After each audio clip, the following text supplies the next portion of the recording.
The book comprises 11 chapters on constitutional governance in Sri Lanka and deals with relevant issues and developments up to the end of 2025. Anyone who is familiar with Dr. Wickramaratne's professional life and public service would immediately recognize that its chapterization closely follows his contribution to constitutional governance in Sri Lanka in the last 2 to 3 decades. The 11 chapters cover broadly the executive, the checks and balances between the executive and parliament, Sri Lanka's experiences with constitutional reforms in the last 2 decades, and 2 thematic issues in the law, terrorism and noise pollution. I think Constitutional Conversations is a significant contribution not only to public law in Sri Lanka, but also at the global level for several reasons. Almost all the chapters are written, as Mr. Piris already noted, from an insider perspective, and therefore provides information, insights, and explanations on significant constitutional developments that have hitherto only been available anecdotally. Dr. Wickramaratne has been what is described in literature on constitutional law as a constitutional actor. Over the last 2 decades, he has served as an expert on drafting committees, as an advisor to the President, and as a member of Parliament. Importantly, this book does not come across as an attempt to justify or further explain a constitutional actor's past work. It is transparent, dispassionate, and presented in an argumentative mode, making it clear that the author's aim is to convince rather than to assert. The title, Constitutional Conversations, aptly reflects the spirit of the book. This book is also significant in that it complements the more academic work on these recent developments published by those who write academically on constitutional developments in Sri Lanka. Dr. Wickramaratne brings in a granular account of how and why some of these developments came about, while of course the more academic work situates these developments in constitutional theory.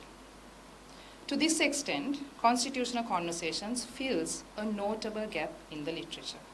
Furthermore, this work is significant because, if I'm not mistaken, for the first time, an argument has been presented as to why the constitutional provisions on the executive presidency and the direct election of the president may be amended without recourse to a referendum.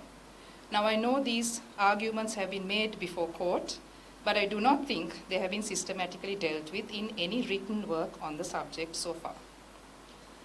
A highly useful aspect of this book is that almost every chapter includes proposals for specific constitutional reform, and I will return to this point later. Dr. Wickramaratne's work is inherently comparative. Most chapters offer discussions on a wide range of comparative examples that go beyond the usual suspects such as India, the US, and UK, and include examples from a wide range of countries including Finland, Uruguay, Portugal, Costa Rica, and France. This comparative engagement reflects both Dr. Wickramaratne's knowledge of constitutional developments in the world, as well as the work he has done as an expert in different jurisdictions. Let me now offer some reactions to the ideas presented in Constitutional Conversations. I will first speak to 2 specific aspects and then to what I think is an overarching implicit theme of the book. Chapter 1 of this book is titled Entrenched Constitutional Provisions. Dr. Wickramaratne makes the argument that the constitutional provisions on the office of the executive president and on the direct election of the president are not entrenched and therefore may be amended without seeking approval of the people at a referendum. As most of us know, Justice Sharvananda, writing for the majority in the 13th Amendment Special Determination of 1987, noted the drafting history of Articles 3 and 4 of the Constitution and held that the agencies or instruments for the exercise of the sovereignty of the people may be amended, and I quote, provided such amendment has no prejudicial impact on the sovereignty of the people, end quote. However, in subsequent special determinations, our court has held differently. Most recently, in the special determination on the 22nd Amendment, which was enacted as the 21st Amendment, court proposed 2 tests of delegation and alienation in determining whether a referendum will be required in relation to a proposed amendment that impacts Article 4. In his book, Dr. Wickramaratne makes a dispassionate case as to why any proposed amendment to the Constitution that impacts Article 4 would not require referendum, and explains, with all due respect to court, why he thinks that the majority reasoning in the special determination on the 13th Amendment is the more accurate constitutional interpretation that ought to apply. I find Dr. Wickramaratne's argument to be persuasive. In fact, in my own work, I have argued that most certainly in Sri Lanka's political imagination and consciousness, the executive presidency is entrenched, but that the argument for its constitutional entrenchment is weak.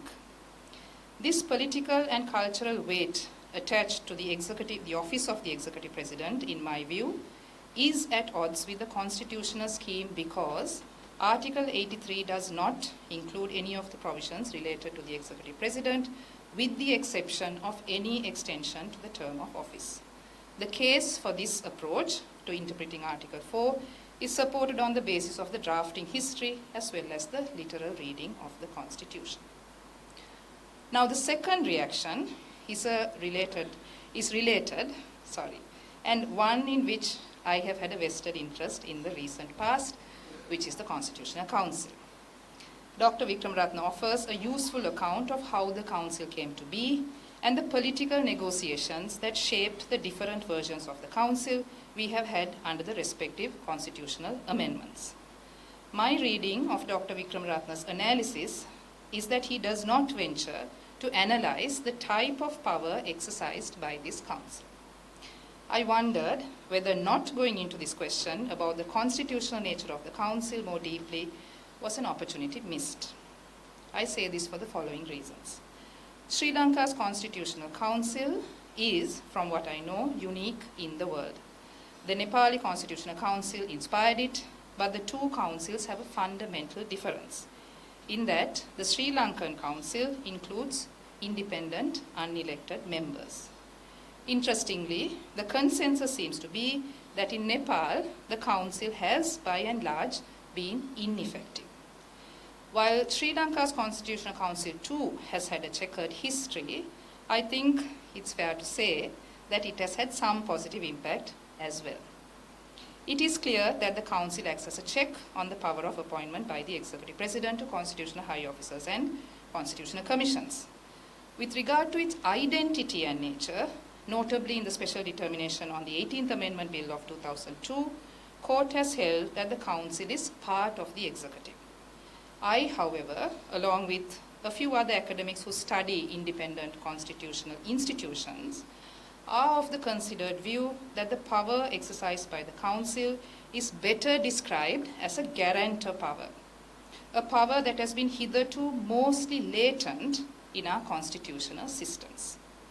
Now, I don't want to get into the details of this argument here, except to say that guarantor power is described as the power to guarantee non-self-enforcing constitutional norms, such as the integrity of elections or judicial independence.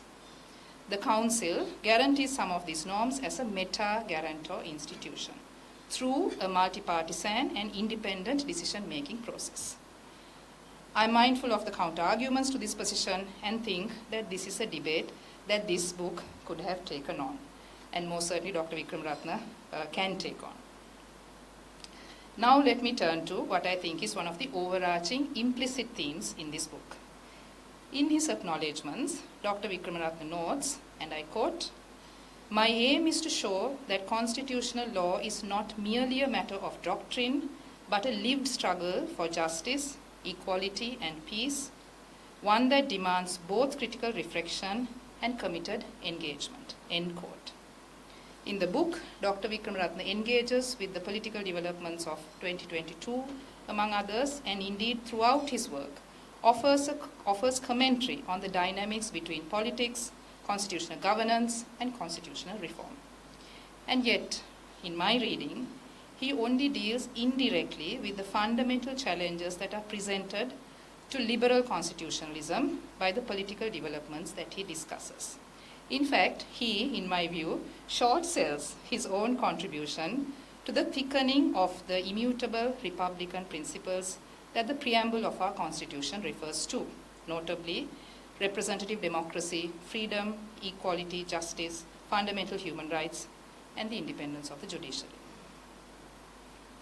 As we all know, a thin account of liberal constitutionalism concerns itself with supremacy of the Constitution, negative protection for civil and political rights, judicial review of legislation, separation of powers, and independence of the judiciary.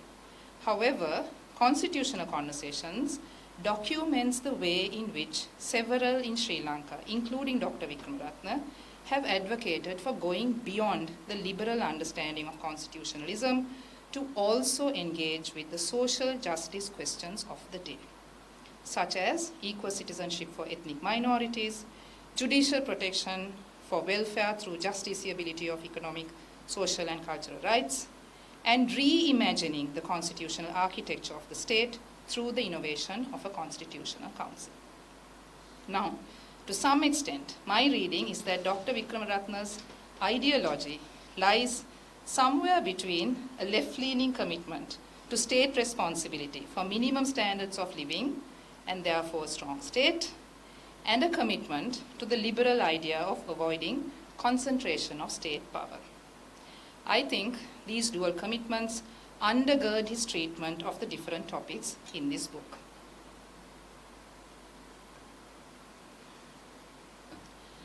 Now, I would like to offer some reflections on the genre of constitutional conversations. This book is very different from Dr. Wickramaratne's most well-known work, which is Fundamental Rights in Sri Lanka, which is now in its third edition. I understand that Fundamental Rights in Sri Lanka originated as a PhD thesis and has since then evolved into the only reference book on the subject. That book is a systematic discussion and analysis of constitutional text, doctrine, and jurisprudence, which is woven in with a consistent engagement with foreign law and Sri Lanka's obligations under international human rights law. In contrast, Constitutional Conversations is written by a constitutional actor who is self-conscious of his professional experience, his ideological commitments, and his academic insights, and brings all of them to bear on his writing. Reflecting this mixed approach, I noticed how the writing style shifts across the different chapters. Some sections are more reflective of the style of writing we would use in writing opinions. Some sections are written more in the style of advocacy, and some other sections are written in a more academic style. Of course, not all forms of writing on constitutional law are the same, nor should they be the same. They could be more or less professional, or academic, or advocacy type in substance, form, and style, or aspire to straddle all three. I read Constitutional Conversations as offering a predominantly professional account while including academic discussion and as including very useful and significant recommendations for constitutional reform.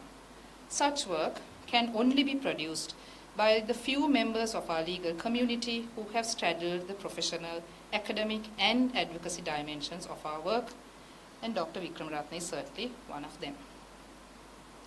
This character of Constitutional Conversations gives added weight to the recommendations for constitutional reform that Dr. Wickramaratne includes in most of his chapters. The set of recommendations that I found most interesting is found on page 198.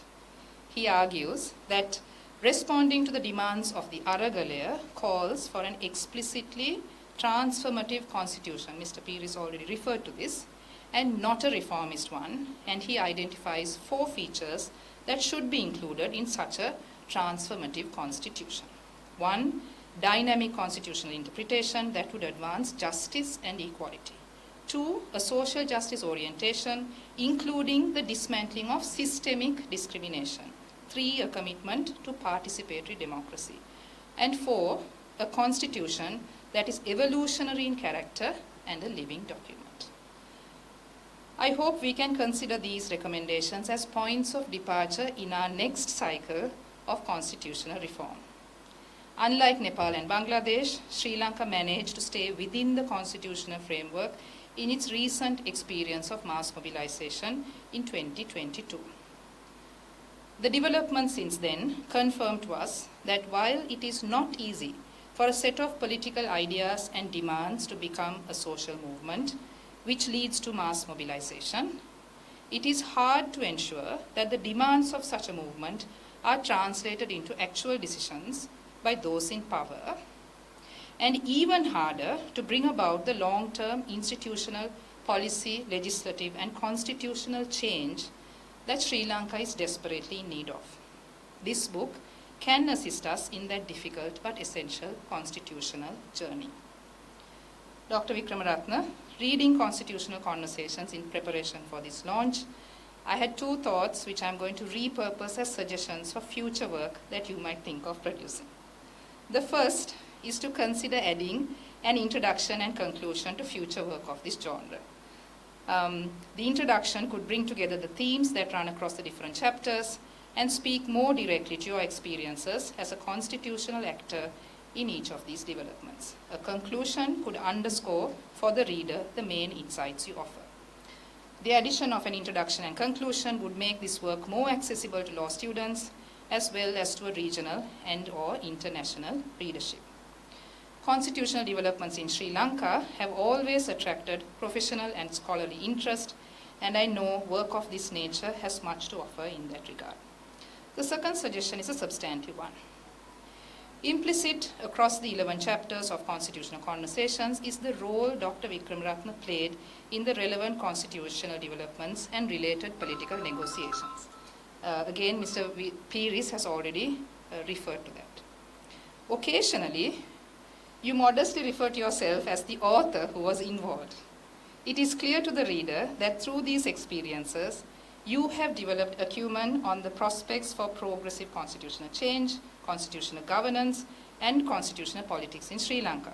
It is clear that you have your own theory of change and that you also have an understanding of what constitutional actors ought to do when their efforts seem to fail or are being rejected. I do think that writing more intentionally about your experiences as a constitutional actor would be very useful for the field in Sri Lanka and beyond. I hope this is a project you will consider worth pursuing in the future.